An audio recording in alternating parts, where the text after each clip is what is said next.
الحمد للہ رب العالمین والصلاة والسلام علی خاتم الانبیاء وسید المرسلین وعلی آلہ وصحبہ اجمعین ومن تبعہم بإحسان الی یوم الدین اما بعد اعوذ باللہ من الشیطان الرجیم بسم اللہ الرحمن الرحیم النبی اولی بالمؤمنین من انفسہم رب اشرح لی صدری ویسر لی امری وَاحْلُلْ عُقْدَةً مِّن لِّسَانِي يَفْقَهُ قَوْلِي۔ پیارے ناظرین، آج ہم پھر حقوق رحمت عالم صلی اللہ علیہ وسلم یہ سیریز لے کر حاضر ہوئے ہیں۔ اس نشست میں آپ سب کا پرتپاک استقبال ہے۔ السلام علیکم ورحمۃ اللہ وبرکاتہ۔ پچھلے درسوں کا ایک خاکہ شاید آپ کے ذہن میں ہوگا کہ نبی صلی اللہ علیہ وسلم کے بعض حقوق ہم نے اب تک سیکھ لیے ہیں، جیسے پہلا حق کہ آپ صلی اللہ علیہ وسلم پر ایمان لایا جائے کہ آپ نبی آخر الزماں ہیں۔ دوسرا حق کہ آپ صلی اللہ علیہ وسلم کا اتباع اور آپ کی پیروی ہم پر واجب ہے۔ آج کی اس نشست میں آپ کو بتاؤں گا کہ آپ صلی اللہ علیہ وسلم کا تیسرا حق کیا ہے جو ہم مسلمانوں پر، ہم امت محمدیہ پر عائد ہوتا ہے۔ تیسرا حق ہے نبی صلی اللہ علیہ وسلم سے محبت کرنا۔ یہ ہمارے ایمان کا حصہ ہے، یہ نبی صلی اللہ علیہ وسلم کا وہ حق ہے جو ہم امتیوں پر عائد ہو رہا ہے۔ لیکن یہاں پر ایک سوال ہوتا ہے، کیسی محبت؟ کیا ویسی ہی جیسے ماں باپ سے ہوتی ہے، جیسی بیوی اور بچوں سے ہوتی ہے؟ ویسی محبت جیسے ہماری تجارت اور ہمارے بزنس سے ہوتی ہے، ہمارے رشتہ دار اور ہمارے کنبے قبیلے کے لوگوں سے ہماری محبت ہوتی ہے، ہمارے دوست اور احباب سے ہماری محبت ہوتی ہے؟ کیا ویسی ہی؟ یہ عقیدہ آئیے ہم سیکھ لیں۔ اس کا جواب یہ ہے کہ ہماری محبت نبی صلی اللہ علیہ وسلم سے ایسی ہونی چاہیے جو دنیا کی تمام چیزوں پر غالب ہو، یعنی سب سے بڑھ کر اللہ رب العالمین کی ذات کے بعد سب سے بڑھ کر جس سے ہماری محبت ہونی چاہیے وہ نبی آخر الزماں حضرت محمد الرسول اللہ صلی اللہ علیہ وسلم کی ذات گرامی ہے۔ یہ عقیدہ ہم کو قرآن کریم نے دیا ہے، نبی صلی اللہ علیہ وسلم کے حدیث میں یہ عقیدہ موجود ہے۔ آئیے ہم قرآن کی آیت آپ کے سامنے پڑھتے ہیں جو ہمیں بتاتی ہے کہ نبی صلی اللہ علیہ وسلم سے ہماری محبت کیسی ہو۔ سورہ توبہ سورۃ نمبر 9 کی آیت نمبر 24 میں ہے، اللہ فرماتا ہے اعوذ باللہ من الشیطان الرجیم قل ان کان آباؤکم وابناؤکم واخوانکم وازواجکم وعشیرتکم واموال اقترفتموها وتجارۃ تخشون کسادها ومساکن ترضونها احب الیکم من اللہ ورسولہ وجہاد فی سبیلہ فتربصوا حتی یأتی اللہ بامرہ واللہ لا یہدی القوم الفاسقین۔ اللہ نے فرمایا کہ اے نبی آپ کہہ دیجئے، آپ امتیوں کو بتا دیجئے ان کان آباؤکم کہ اگر آپ کے باپ دادا و ابناؤکم اور آپ کے بیٹے پوتے و اخوانکم اور آپ کے بھائی بند و ازواجکم اور آپ کی بیویاں یا آپ کے شوہر اسپاؤسز و عشیرتکم اور آپ کا کنبہ قبیلہ اور خاندان و اموال اقترفتموها اور وہ مال جسے آپ نے کمایا ہے وہ تجارت تخشون کسادها اور وہ تجارت و بزنس جس کی کساد بازاری سے آپ ڈرتے ہو، وہ مساکن ترضونها اور وہ حویلیاں، وہ گھر اور بنگلوز جن میں رہنا تم پسند کرتے ہو، اگر یہ تمام چیزیں احب الیکم من اللہ ورسولہ، اگر یہ سب آپ کو اللہ کے رسول سے زیادہ محبوب ہو جائیں، من اللہ ورسولہ اللہ سے زیادہ محبوب اور رسول اللہ صلی اللہ علیہ وسلم سے زیادہ محبوب، وجہاد فی سبیلہ اور اللہ کی راہ میں جہاد کرنے سے زیادہ محبوب ہو جائیں، فتربصوا تو انتظار کرو، حتی یأتی اللہ بامرہ یہاں تک کہ اللہ تعالیٰ اپنا حکم یعنی اپنا عذاب لے کر آ جائے، واللہ لا یہدی القوم الفاسقین اور اللہ تعالیٰ فاسق لوگوں کو ہدایت نہیں دیتا۔ کتنی واضح ترین آیت ہے یہ، جس میں اللہ نے بتایا ہے کہ رسول اللہ صلی اللہ علیہ وسلم سے ہماری محبت اپنے مال، اسباب، جائیداد، پراپرٹی، بزنس، مکان، حویلی، بنگلوز، سب چیز سے زیادہ ہونی چاہیے۔ اپنے بھائی بند، اپنے کنبہ قبیلہ، اپنے بیوی بچے، اپنے بیٹے پوتے، ان تمام سے زیادہ ہماری محبت اللہ کے رسول صلی اللہ علیہ وسلم سے ہونی چاہیے۔ یعنی دوسرے لفظوں میں اللہ کے بعد سب سے زیادہ ہماری محبتوں کا مستحق اگر کوئی ہے تو اللہ کے رسول صلی اللہ علیہ وسلم ہیں۔ لیکن سوال یہ ہے کہ کیا واقعی ہماری محبتیں اللہ کے رسول سے ویسی ہی ہیں جیسا قرآن کی آیت تقاضا کر رہی ہے، یا آج ہم اپنے والدین سے زیادہ پیار کرنے لگے، نبی سے زیادہ اپنے بیوی اور بچوں کو ہم نے ترجیح دے دیا نبی پر، ان سے زیادہ محبت کرنے لگے، ہمیں اپنی تجارت اور بزنس نبی صلی اللہ علیہ وسلم سے زیادہ محبوب ہو گئی۔ کیا ایسا نہیں ہے؟ محترم ناظرین، بتائیے کہ آج اگر گھر کی خاتون کہتی ہے، آپ کی بیوی کہتی ہے کہ جناب یہ داڑھی جچ نہیں رہی ہے، تو آپ کہتے ہیں اچھا ٹھیک ہے، کوئی بات نہیں، اگر آپ کو پسند نہیں ہے تو میں شیو کر لیتا ہوں، داڑھی ہماری غائب۔ میں آپ سے پوچھتا ہوں، محبت بیوی سے زیادہ ہے یا اللہ کے رسول سے؟ آج ایک ماں کہتی ہے کہ بیٹے آپ کا پائنچا ٹخنے سے اوپر ہے، اسے تو نیچا پہننا چاہیے، نیچے کر لو، اچھا نہیں لگتا ہے۔ کہتے ہیں ٹھیک ہے امی، کر لیتا ہوں، اور جو بھی ہمارے کپڑے سلائے جائیں گے وہ ٹخنے سے نیچے ہوں گے۔ ہمارے کپڑے ٹخنے سے نیچے چلے گئے، کیوں؟ اس لیے کہ امی نے کہا، اس لیے کہ ابو نے کہا، اس لیے کہ کسی عزیز اور اقربا نے کہا کہ اللہ کے رسول سے زیادہ محبت ہے، آپ کی سنتوں سے زیادہ محبت ہے، یا ہمیں اپنے کنبہ قبیلہ اور رشتہ دار والوں سے؟ نبی صلی اللہ علیہ وسلم کی سنتوں کا تقاضا ہے، آپ کی محبت کا تقاضا ہے کہ جس طرح ہماری نمازیں نبی کی سنت کے مطابق ہوں، روزے ہم سنت کے مطابق ادا کریں، صدقات و خیرات ہم زکوٰۃ وغیرہ سنت رسول کے مطابق دیں، حج بیت اللہ کریں، ایسے ہی تقاضا ہے کہ ہمارے معاملات بھی سنت کے دائرے میں ہوں۔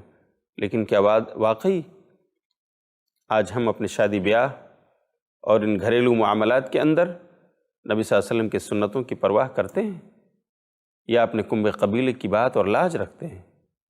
فلاں ناراض نہ ہو جائیں، بارات نہ بلاؤں، نہ آنے دوں، کہیں فلاں فلاں رشتہ دار ہم سے غصہ نہ ہو جائیں، اگر باجے اور میوزک کا انتظام نہ کروں تو کہیں پڑوسی ہم سے خفا نہ ہو جائیں، وغیرہ وغیرہ۔ یہاں تک مسلمان آج پہنچا ہے اس ترقی یافتہ دنیا میں کہ نبی کی سنتیں تو دور، گناہوں کا مرتکب ہونے لگا ہے، صرف یہ کہہ کے کہ شادی ہے اس لیے ہم جو چاہیں کریں۔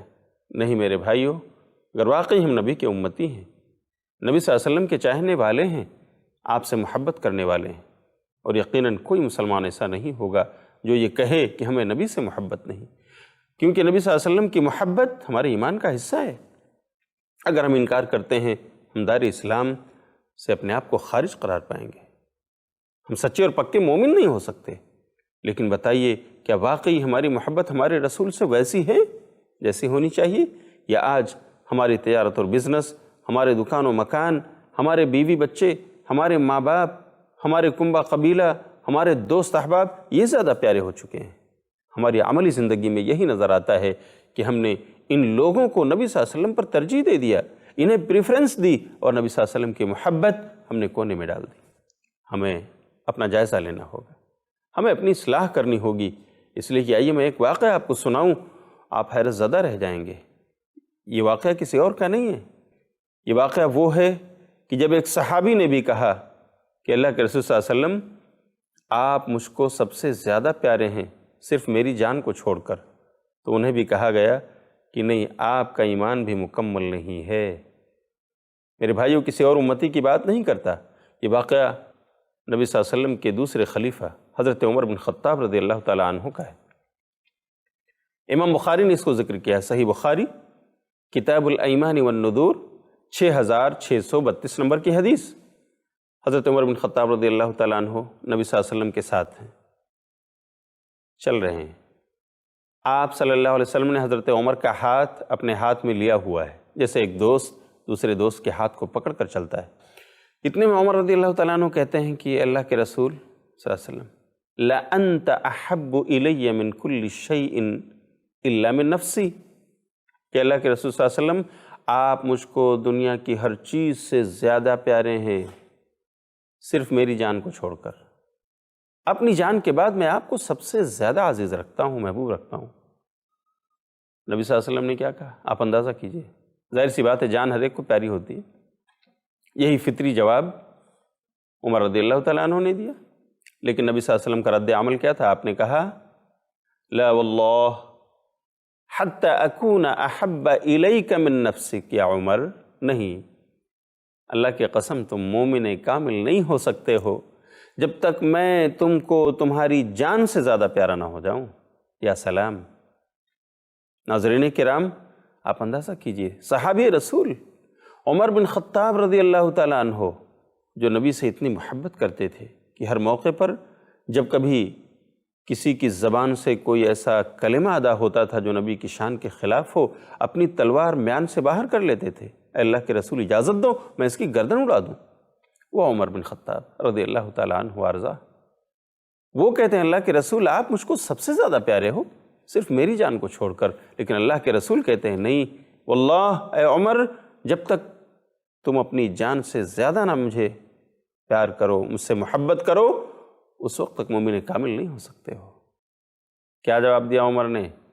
عمر نے سوچا کہ معاملہ تو واقعی ایسا ہے، میں اپنی جان سے پیار کرتا ہوں اپنے دنیاوی مفاد کو سامنے رکھ کر، یہ نفس تو مجھے اپنی خواہشات کی طرف لے جاتا ہے، یہ تو مجھے دنیا طلبی کی طرف مائل کرتا ہے، اور اللہ کا رسول، پیارے رسول جناب محمد الرسول اللہ صلی اللہ علیہ وسلم، یہ تو ہمیں جنت کی طرف لے جاتے ہیں، یہ تو ہمیں صراط مستقیم پر چلانے کی کوشش کرتے ہیں، یہ تو ہمارے اخروی فائدے کی بات بتاتے ہیں، جبکہ ہمارا نفس ہمارے لیے خواہشات کو مزین کر کے اس کی طرف دعوت دیتا ہے، اور ہم دنیاوی فائدے کی طرف بڑھتے ہوئے نظر آتے ہیں، اس سے محبت کرتے ہیں۔ یقیناً اللہ کے رسول صلی اللہ علیہ وسلم، کیونکہ وہ ہمیں جنت کی طرف رہنمائی کرتے ہیں، صراط مستقیم پر لانا چاہتے ہیں، اس لیے یقیناً وہ ہمیں ہماری جان سے زیادہ عزیز ہونا چاہیے۔ بس تھوڑی ہی دیر میں جواب دیا اور فرمایا فواللہ الآن لأنت احب الی حتی من نفسی، تو اللہ کے رسول صلی اللہ علیہ وسلم لیجئے آپ مجھ کو اب میری جان سے بھی زیادہ پیارے ہیں، اپنی جان سے بھی زیادہ محبت کرنے لگا میں آپ سے۔ الآن یا عمر، اے عمر ہم مکمل مومن ہو گئے ہو، اب معاملہ ٹھیک ہو گیا ہے۔ سبحان اللہ، یہ ماجرا صحابی رسول کا ہے۔ میرے مومن بھائیوں، میری مومنہ بہنوں، ذرا اندازہ کرو، کیا واقعی عمر رضی اللہ تعالیٰ عنہ کی طرح ہم بھی نبی صلی اللہ علیہ وسلم سے اپنی جان سے بھی زیادہ محبت کر رہے ہیں، یا ہم اپنے بال بچوں سے زیادہ پیار کرتے ہیں، یا ہم اپنے رشتہ دار و کنبے قبیلوں کو زیادہ محبوب رکھتے ہیں، یا ہم اپنے ماں باپ کا کہا زیادہ مانتے ہیں، حالانکہ نبی کے خلاف، سنت کے خلاف، شریعت کے خلاف وہ ہمیں بلا رہے ہوتے ہیں۔ بہت سارے موقع ایسے آتے ہیں ہم اپنے آپ کو جج کر سکتے ہیں کہ یہاں ہماری محبت اللہ اور اس کے رسول سے زیادہ ہے، یا ہمیں ہماری ان تجارت اور بزنس کی چیزوں سے، ہمارے ان کنبے قبیلے والوں سے، ہمارے عزیز اور اقربا سے، ہماری ماں اور باپ سے، ہمارے بیٹے اور پوتوں سے، کس سے ہماری محبت زیادہ ہے؟ ہمیں جانچنا چاہیے، پرکھنا چاہیے۔ اگر ایسا ہے کہ لوگوں کے کہے پر ہم سنتیں چھوڑتے ہیں، سنتوں کو متروک کر دیتے ہیں، تو میرے بھائیوں ہمیں اپنی خیر منانی چاہیے۔ سنتوں سے روگردانی کرنے والوں کو بسا اوقات اسی دنیا میں سزائیں ملی ہیں، اور آخرت میں سزا طے ہے۔ نبی سے دور جا کر، نبی کی سنتوں سے منہ پھیر کر انسان کبھی کامیاب نہیں ہوا، اور اسے سرخروئی نہیں مل سکتی۔ ہماری محبت اللہ کے بعد سب سے زیادہ ہونی چاہیے۔ اس کی دعوت آپ صلی اللہ علیہ وسلم نے اپنی حدیث میں دی ہے، بڑے کھلے لفظوں میں۔ صحیح مسلم کی روایت ہے، امام مسلم نے باب باندھا ہے، باب وجوب محبت الرسول صلی اللہ علیہ وسلم، کتاب الایمان کی روایت ہے کہ رسول اللہ صلی اللہ علیہ وسلم سے محبت کرنا واجب ہے۔ اس میں یہ حدیث لے کر آئے ہیں کہ آپ صلی اللہ علیہ وسلم نے فرمایا لا یؤمن احدکم لا یؤمن احدکم حتی اکون احب الیہ من والدہ وولدہ والناس اجمعین، کہ تم میں سے کوئی مومن کامل نہیں ہو سکتا جب تک میں، یعنی اللہ کے رسول صلی اللہ علیہ وسلم فرماتے ہیں کہ جب تک میں اس کو، اس کے والدین، اس کے بچے اور تمام لوگوں سے زیادہ پیارا نہ ہو جاؤں، اس وقت تک مومن کامل نہیں ہو سکتے وہ۔ اللہ اکبر۔ اللہ تعالیٰ ہم کو اپنا جائزہ لینے، اپنا محاسبہ کرنے، اور آج ہماری محبتیں کن سے زیادہ ہیں، ہمیں جائزہ لیتے ہوئے اپنی اصلاح کرنا چاہیے۔ ایسا تو نہیں کہ نبی پر دوسروں کو ہم ترجیح دینے لگے ہیں اور آج ہم نبی کے علاوہ کسی اور کی ماننے لگے ہیں۔ ہمیں غور کرنا چاہیے، اور جہاں بھی اس طرح کا خلا نظر آئے، اس طرح کی کمی اور کوتاہی نظر آئے، میرے بھائیو ہم انسان ہیں، انسان ہونے کے ناطے کبھی کبھی شیطانی وسوسے ہم پر طاری ہو جاتے ہیں۔ اگر ایسی کوتاہی ہم سے ہو رہی ہو کہ ہم اللہ اور اس کے رسول صلی اللہ علیہ وسلم کے مقابلے دنیا کی چیزوں سے، چاہے وہ مال و اسباب ہوں، جائیداد ہوں، پراپرٹی ہو، بزنس ہو، کنبہ قبیلہ ہو، ہمارے بنگلوز اور فلیٹس ہوں، ہمارے گاڑی اور گھوڑے ہوں، ہمارے نوکر اور چاکر ہوں، کوئی بھی ہو، اگر ہماری محبتیں ان سے زیادہ ہو گئی ہیں تو ہمیں اس سے پہلے کہ ہم ہوش و حواس کھو رہے ہوں، اس سے پہلے کہ ہماری آنکھیں بند ہو جائیں، ہماری سانس رک جائے، ہمیں اپنی اصلاح کر لینی چاہیے۔ اگر واقعی ہم دین اسلام کے ماننے والے ہیں تو رسول اللہ صلی اللہ علیہ وسلم سے ہماری محبت اللہ کے بعد دنیا کی تمام چیزوں سے زیادہ ہونی چاہیے، ویسے ہی جیسے صحابہ کرام رضوان اللہ علیہم اجمعین محبت کرتے تھے۔ آئیے ہم ایک واقعہ آپ کو بتائیں۔ یہ واقعہ کسی اور کا نہیں، حضرت ابوبکر صدیق رضی اللہ تعالیٰ عنہ کا واقعہ ہے، جو البدایہ والنہایہ کے اندر موجود ہے۔ واقعہ یوں ہے کہ مکہ کے اندر نبی صلی اللہ علیہ وسلم جب خفیہ طور سے اسلام کی دعوت دے رہے تھے تو تقریباً 38 یا 39 ہستیاں حلقہ بگوش اسلام ہو چکی، بعض روایات میں 38 کے لفظ ہیں، بعض میں 39 کے۔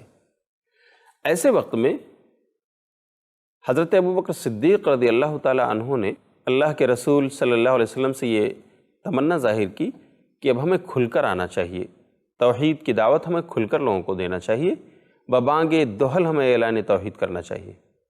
حضرت ابوبکر صدیق رضی اللہ تعالیٰ عنہ کو نبی صلی اللہ علیہ وسلم نے سمجھایا اور کہا اِنَّ قلیل یا ابا بکر، ہم ابھی تھوڑے ہیں، ابھی صبر کرو۔ لیکن ابوبکر رضی اللہ تعالیٰ عنہ نے اصرار کیا کہ نہیں، ہمیں چلنا چاہیے، ہمیں خانہ کعبہ کے احاطے میں لوگوں کو توحید کی دعوت دینی چاہیے کھلے طور سے۔ بہرحال نبی صلی اللہ علیہ وسلم نے ان کے اصرار پر پرمیشن دے دی کہ ٹھیک ہے دیجیے، اللہ آپ کا حامی و ناصر ہو۔ ایک دن ایسا ہوا کہ ابوبکر رضی اللہ تعالیٰ عنہ حرم میں گئے، خانہ کعبہ میں، اور اس کے سائے میں کھڑے ہو کر تمام وہ سرداران جو وہاں جمع تھے کفار قریش، ان کو آپ نے توحید کی دعوت دی، توحید سمجھائی، اس کا پیغام ان تک پہنچایا، اور لات و حبل، عزا اور منات کی بے بسی ظاہر فرمائی۔ اصل حاجت روا اور مشکل کشا اللہ ہی ہے جو ہمارا خالق و مالک اور رازق ہے، ہمیں اسی کے سامنے جھکنا، اسی کو سجدے اور رکوع کرنا چاہیے۔ یہ تمام باتیں ابوبکر صدیق رضی اللہ تعالیٰ عنہ نے بڑے فصیح و بلیغ انداز میں سرداران قریش کے سامنے رکھی۔ کیا ہوا؟ لوگ پل پڑے، غصے اور غضب میں آ گئے اور تلملاتے ہوئے ابوبکر رضی اللہ تعالیٰ عنہ پر ٹوٹ پڑے۔ ہر طرف سے مار کی بوچھار ہو گئی، لوگوں نے اس قدر مارا، اس قدر پیٹا کہ ابوبکر رضی اللہ تعالیٰ عنہ کے ہوش و حواس جاتے رہے۔ ایسے میں جب وہ بے ہوش ہو گئے اور ابوبکر رضی اللہ تعالیٰ عنہ کے قبیلے کے لوگوں کو پتہ چلا، قبیلے بنو تیم کو، تو وہ آئے، میدان میں کود پڑے اور انہوں نے سرداران قریش کو ٹھکانے لگا دیا۔ اپنے ساتھی، اپنے قبیلے کے فرد معزز حضرت ابوبکر صدیق رضی اللہ تعالیٰ عنہ کو اٹھا کر لے گئے، بے ہوشی کی حالت میں لے گئے۔ ابوبکر رضی اللہ تعالیٰ عنہ کے والد ابو قحافہ، ان کی والدہ ام الخیر پریشان ہے اپنے بیٹے کی حالت دیکھ کر، کیا ہوا، کیوں لوگوں نے ہمارے بیٹے کی پٹائی کی؟ بہرحال حالت اس قدر نازک تھی کہ قبیلے بنو تیم کے لوگوں نے ڈنکے کی چوٹ پر یہ کہا کہ اگر ہمارے اس معزز ترین انسان کو، اس شخص کو، اس ذات کو اگر کوئی حادثہ پیش آیا تو پھر آپ لوگوں کی خیر نہیں ہوگی، ہم بدلہ لیں گے۔ ہم بدلہ لیں گے ضرور آپ سے۔ بہرحال انتظار کے بعد جب کہ ان کے ابو قحافہ، ان کی والدہ ام الخیر اپنے بیٹے پر چھینٹا مار رہے ہیں، پانی ڈال رہے ہیں اور حسرت و افسوس کے ساتھ ان کے لیے دعائیں کر رہے ہیں کہ اتنے میں ابو بکر رضی اللہ تعالیٰ عنہ کی آنکھیں کھلی، ہوش میں آ گئے۔ ہوش میں آنے کے بعد سب سے پہلا سوال کیا تھا؟ امی نے کہا کہ بیٹے کچھ کھا لو، کچھ پی لو، آپ اس قدر چوٹ کھائے ہوئے ہو، اتنے دیر سے آپ بے ہوش ہو، ابھی ہوش آیا ہے، کچھ کھا پی لو۔ لیکن ابو بکر رضی اللہ تعالیٰ عنہ نے کہا کہ امی مجھے بتاؤ پیارے نبی صلی اللہ علیہ وسلم کیسے ہیں اور کہاں ہیں؟ امی ام الخیر ان کی جواب دیتی ہیں ما لی علم بصاحبک، ہمیں آپ کے ساتھی کے بارے میں کوئی خبر نہیں۔ اصل میں ابھی تک ابو بکر رضی اللہ تعالیٰ عنہ کی والدہ ام الخیر کو اسلام نہیں ملا تھا، وہ کہتی مجھے نہیں معلوم ہے۔ ابو بکر رضی اللہ تعالیٰ عنہ کہتے ہیں کہ اچھا ذرا فاطمہ بنت خطاب کے پاس جاؤ، شاید وہ آپ کو کچھ بتائیں۔ ام الخیر چل کر کے آتی ہیں فاطمہ بنت خطاب رضی اللہ عنہ کے پاس اور پوچھتی ہیں کہ میرے بیٹے ابو بکر پوچھ رہے ہیں کہ محمد بن عبداللہ کا کیا حال ہے، وہ کہاں پہ ہیں صلی اللہ علیہ وسلم۔ فاطمہ رضی اللہ تعالیٰ عنہ نبی کی جگہ تو نہیں بتاتی ہیں کیونکہ انہیں اندیشہ ہوتا ہے کہیں معاملہ ان کے خلاف نہ ہو جائے، لیکن وہ کہتے ہیں کہ ٹھیک ہے چلیے ہم ابو بکر رضی اللہ تعالیٰ عنہ کی عیادت کے لیے چلتے ہیں۔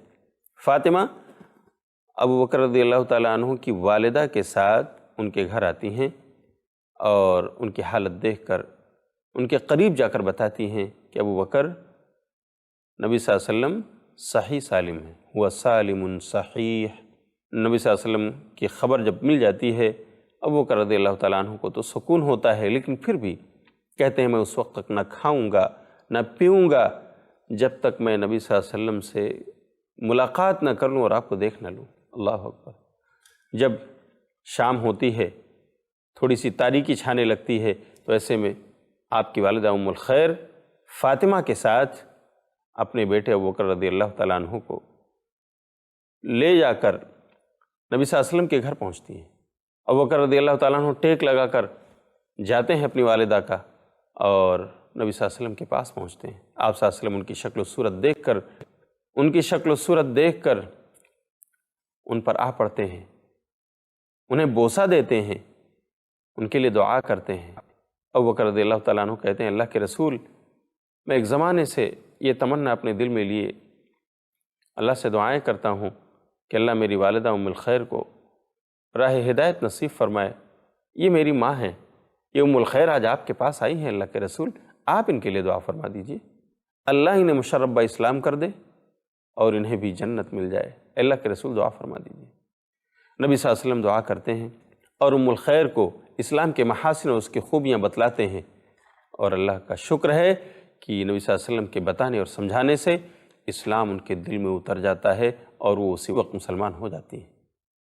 اس طرح ابو بکر صدیق رضی اللہ تعالیٰ عنہ وہ صحابی ہیں جن کے والدین بھی مسلمان اور جو خود بھی مسلمان اور مومن تھے، اور اس طرح وہ گویا اپنے لیے اسے باعث فخر سمجھتے تھے کہ اللہ نے ہمیں اور ہمارے والدین سب کو اسلام کی دولت عطا فرمائی۔ یہ ہیں ابو بکر رضی اللہ تعالیٰ عنہ، ان کی آپ سے محبت تمام طرح کی، آپ کو مارا گیا، کچلا گیا، آپ بے ہوش ہو گئے، لیکن ہوش آتے ہی سب سے پہلے رسول اللہ کیسے ہیں ذرا بتاؤ، آپ کی حالت کیسی ہے بتاؤ، آپ کہاں پر ہیں ذرا بتاؤ۔ جب تک دیکھ نہیں لیتے ہیں کھانا پینا نہیں کھاتے۔ کیا ایسی ہی محبت ہمارے دلوں میں بھی ہے؟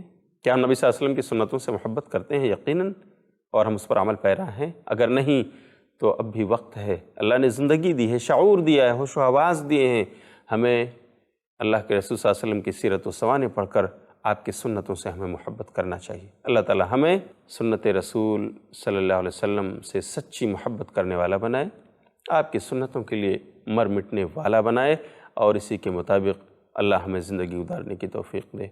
ناظرین، وقت ہو گیا ہے، اس لیے ہم اجازت چاہیں گے، لیکن ہم امید کرتے ہیں کہ جس طرح آج آپ نے یہ حلقہ سنا ہے، انشاءاللہ اگلے ایپیسوڈ میں بھی آپ حاضر ہوں گے اور ہماری ملاقات آپ سے ہوگی۔ اجازت دیجیے، والسلام علیکم ورحمۃ اللہ وبرکاتہ۔